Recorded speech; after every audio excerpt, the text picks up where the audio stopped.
tu as remarqué quelque chose. Tu as pas besoin qu'on te le dise, ton corps te le dit depuis quelques années déjà. Peut-être que c'est la récupération, tu faisais une séance le lundi et le mardi, tu te sentais bien. Maintenant, le mercredi, tu as encore les jambes lourdes. Peut-être que c'est la composition de ton corps. Tu manges pareil qu'avant, tu bouges à peu près autant et pourtant le ventre prend plus de place qu'il y a 10 ans. Ou peut-être c'est l'énergie, cette sensation d'être, à 80 de ce que tu étais, sans raison évidente, sans maladie, juste moins vif qu'avant. Et la réponse que tu as reçue jusqu'ici, si tu en as reçu une, c'est probablement, «C'est normal, c'est l'âge».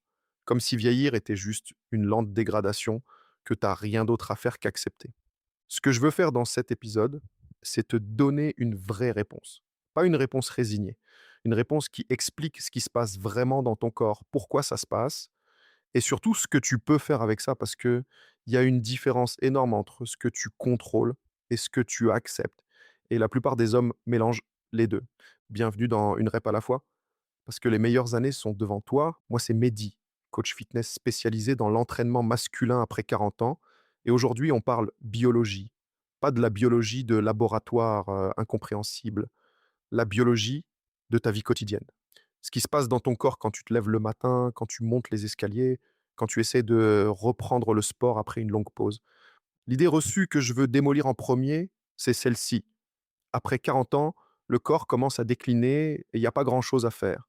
C'est une demi-vérité. Et les demi-vérités sont les plus dangereuses parce qu'elles contiennent assez de réel pour sembler justes et assez de faux pour te paralyser. Oui, des choses changent après 40 ans. C'est réel, c'est documenté, c'est inévitable. Mais la façon dont ces changements se manifestent dans ta vie, leur vitesse, leur intensité, leur impact sur ta qualité de vie, ça, c'est en grande partie sous ton contrôle. Ce que la science montre clairement, c'est que la sédentarité aggrave dramatiquement tous les changements liés à l'âge et que l'activité physique régulière, même modérée, les ralentit de façon significative. Pas les annule, les ralentit. C'est la nuance importante. Alors voilà ce qui se passe vraiment dans ton corps. Premier changement, la testostérone. C'est le sujet dont tout le monde parle en chuchotant, comme si c'était honteux. Alors allons-y directement. La testostérone, c'est l'hormone principale qui régule la masse musculaire, la distribution des graisses, la densité osseuse, le niveau d'énergie. Elle joue un rôle central dans qui tu es physiquement. Après 40 ans, les niveaux de testostérone baissent progressivement d'environ 1 à 2 par an. C'est ce que montrent les données publiées par des institutions comme l'Hospital for Special Surgery de New York. Et plus d'un tiers des hommes de plus de 45 ans ont des niveaux en dessous de la normale pour leur âge. Maintenant, la question importante, c'est qu'est-ce que ça change concrètement dans ta vie? Une baisse graduelle de testostérone peut se manifester par une fatigue plus marquée, une récupération plus lente après l'effort, une tendance à prendre plus de gras autour du ventre et une masse musculaire qui se maintient moins facilement qu'avant. Ça correspond à ce que beaucoup d'hommes de 40 ans décrivent et qu'ils attribuent au hasard, à leur alimentation ou à la fatalité. Mais le truc, c'est que la testostérone et le muscle ont une relation dans les 2 sens. Oui, la testostérone, aide à construire le muscle, mais l'inverse est aussi vrai. L'exercice de résistance, les mouvements polyarticulaires, stimulent la production naturelle de testostérone et d'hormones de croissance. Plusieurs recherches publiées en physiologie de l'exercice montrent que l'activité physique régulière aide à maintenir des niveaux hormonaux plus favorables avec l'âge. Ça ne veut pas dire que tu vas retrouver les niveaux de tes 25 ans, mais ça veut dire que tu as un levier réel sur ce mécanisme, pas médical, pas pharmacologique, du mouvement. Et ce levier-là est accessible à tout homme de 40 ans qui se lève le matin et fait 15 minutes de résistance. Deuxième changement, la masse musculaire. Les chercheurs ont un nom pour la perte de masse musculaire liée à l'âge, la sarcopénie. Et les chiffres sont clairs. La masse musculaire décline de 3 à 8 par décennie à partir de la trentaine, avec une accélération après 60 ans. Traduis ça en langage concret. Si tu as perdu 5 de ta masse musculaire entre 30 et 40 ans sans t'en rendre compte, tu as un corps qui brûle moins d'énergie au repos, qui supporte moins bien les efforts et qui stocke plus facilement les graisses. C'est pas de la mauvaise volonté, c'est de la biologie, mais voilà la bonne nouvelle, et c'est vraiment une bonne nouvelle. La sarcopénie est largement influencée par le comportement. La perte musculaire liée à l'âge est réelle, mais elle est dramatiquement accélérée par l'inactivité. Un homme actif de 55 ans peut avoir plus de masse musculaire fonctionnelle qu'un homme sédentaire de 40 ans. Ça, c'est documenté par des études en physiologie de l'exercice. Et la masse musculaire n'est pas seulement une question esthétique, c'est une question de santé sur le long terme. Les muscles sont les principaux consommateurs de glucose de ton corps. Plus tu as de masse musculaire, mieux ton corps gère sa glycémie. La masse musculaire est aussi directement liée à la densité osseuse et à la capacité fonctionnelle. Monter des escaliers, porter des charges, jouer avec tes enfants ou tes petits-enfants dans 20 ans. Quand je dis à un homme de 40 ans que construire et maintenir sa masse musculaire, c'est son investissement le plus rentable en matière de santé, c'est pas une métaphore. C'est littéralement ce que les données montrent. J'ai eu un client, 52 ans, sédentaire depuis 8 ans après un accident au genou. Il pensait qu'il avait tout perdu, que son corps avait vieilli de façon irréversible. En 4 mois de travail progressif, on a reconstruit une base musculaire qu'il croyait disparue. Pas miraculeusement, progressivement, parce que le corps garde une mémoire musculaire, même après des années d'inactivité et parce qu'il est jamais trop tard pour, inverser la tendance, même si ça prend plus de temps qu'à 25 ans. Troisième changement, la récupération. C'est souvent le premier signal que les hommes remarquent, hein. Pas la force qui baisse, pas le ventre qui grossit, la récupération qui prend plus de temps. Et c'est logique, biologiquement, les fibres musculaires endommagées pendant l'effort se reconstruisent plus lentement après 40 ans. Le système nerveux central, qui coordonne tous tes mouvements et absorbe le stress de l'entraînement, récupère plus lentement et les niveaux de certaines hormones qui facilitent, la récupération, comme l'hormone de croissance, dont la production naturelle est la plus haute pendant le sommeil profond, diminuent progressivement avec l'âge. Ce qui aggrave tout ça, c'est le contexte de vie d'un homme de 40, 45, 50 ans. Le stress professionnel chronique consomme des ressources physiologiques similaires à celles que l'entraînement intense consomme. Le sommeil est souvent moins profond et moins long qu'à 25 ans. Et si tu manges pas suffisamment de protéines, ton corps a moins de matières premières pour reconstruire ce que l'effort a endommagé.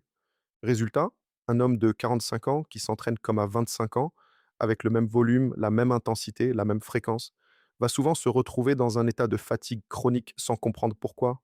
Il fait bien les choses. Il s'entraîne dur, mais son corps a plus le temps de s'adapter entre les séances. J'ai eu un client, 49 ans, ancien rugbyman. Il avait gardé la mentalité du sport de contact. Si c'est pas dur, c'est pas utile. Il s'entraînait 4 fois par semaine avec une intensité élevée et il se demandait pourquoi il dormait mal, pourquoi il était irritable, pourquoi ses résultats stagnaient malgré les efforts. On a réduit le volume et l'intensité. On a travaillé sur la qualité du mouvement plutôt que sur la charge. Quelques semaines après, il dormait mieux, son énergie avait remonté et ses performances, il avait progresser. Pas parce qu'il travaillait plus, parce qu'il donnait à son corps le temps de s'adapter. C'est exactement pour ça que la philosophie de 15 minutes par jour, jamais à l'échec, toujours 2 ou 3 reps en réserve, est pas juste une question de confort, c'est une question d'efficacité adaptée à la biologie d'un homme après 40 ans. Maintenant, voilà la partie honnête de cet épisode, ce que j'accepte. Il y a des choses que tu contrôles pas. La baisse graduelle de testostérone est réelle, la récupération plus lente est réelle, la tendance à perdre de la masse musculaire sans activité est réelle. Tu as beau faire tout bien, un homme de 55 ans n'a pas le même profil hormonal que le même homme à 25 ans et ça demande d'adapter les attentes. Et je veux m'arrêter là une seconde parce que c'est important. Beaucoup d'hommes que je coach arrivent avec une douleur silencieuse, pas une douleur physique, une douleur identitaire. Ils se souviennent de qui ils étaient à 30 ans, le niveau d'énergie, la facilité à prendre du muscle, la récupération rapide. Et ils regardent leur corps aujourd'hui avec une forme de deuil, comme si une partie d'eux avait disparu, quelque part entre les responsabilités, les années qui passent et les matins de plus en plus difficiles. Ce que je veux te dire, c'est ça, ce deuil-là est légitime. T'as pas tort de le ressentir. Ton corps a changé, et certaines choses ne reviendront pas exactement comme elles étaient, c'est vrai. Mais voilà ce que j'ai vu après des années à coacher des hommes de 40, 50, 60 ans. Ceux qui s'en sortent le mieux, ceux qui progressent vraiment, ceux qui se sentent vivants dans leur corps. C'est pas ceux qui essaient de retrouver ce qu'ils avaient, et c'est ceux qui décident de construire quelque chose de nouveau avec le corps qu'ils ont aujourd'hui, pas celui de leurs souvenirs. Et ce corps-là, le corps d'un homme de 40 ou 50 ans qui s'entraîne intelligemment, qui mange bien, qui dort régulièrement, c'est un corps capable de choses remarquables. Pas les mêmes choses qu'à 25 ans, des choses différentes, plus solides, souvent construites sur une vraie compréhension de ses limites et de ses forces. Adapter les attentes, ça ne veut pas dire baisser les standards, ça veut dire changer les métriques. À 25 ans, tu mesurais peut-être tes progrès en kilos soulevés. ou en vitesse de course.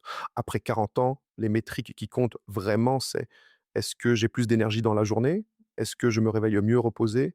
Est-ce que mon corps me permet de faire ce que je veux faire dans ma vie? Est-ce que je suis encore debout et mobile à 70 ans? Ce sont des indicateurs de progression aussi valides que n'importe quel record personnel, et pour la plupart des hommes de 40 ans, progresser sur ces indicateurs change leur qualité de vie de façon plus significative que n'importe quel autre facteur. Voilà les 3 leviers que tu actives cette semaine. Pas un programme complet. 3 choses précises. Levier 1, les mouvements polyarticulaires, les exercices qui activent plusieurs groupes musculaires simultanément, squat, fente, pompe, sont les plus efficaces pour maintenir la masse musculaire et stimuler la réponse hormonale naturelle après 40 ans. Ces mouvements recrutent plus de fibres musculaires et produisent une réponse anabolique plus importante que les exercices d'isolation. Ce que tu fais, si tu es déjà dans le circuit des 2 premiers épisodes, tu ajoutes une répétition supplémentaire à chaque exercice cette semaine. Juste une. Progression minimale, effet cumulatif maximal sur le long terme. Levier 2, les protéines.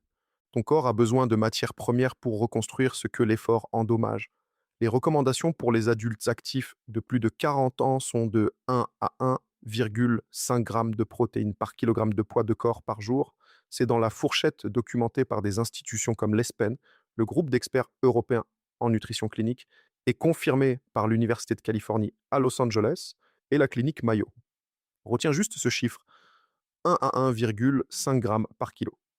Si tu pèses 80 kilos, ça représente entre 80 et 120 grammes de protéines par jour. En pratique, un œuf, c'est 6 grammes. Un filet de poulet de 150 grammes, c'est environ 45 grammes. Un yaourt grec, c'est 15 grammes. Avec 3 repas bien construits, tu arrives à cette fourchette naturellement.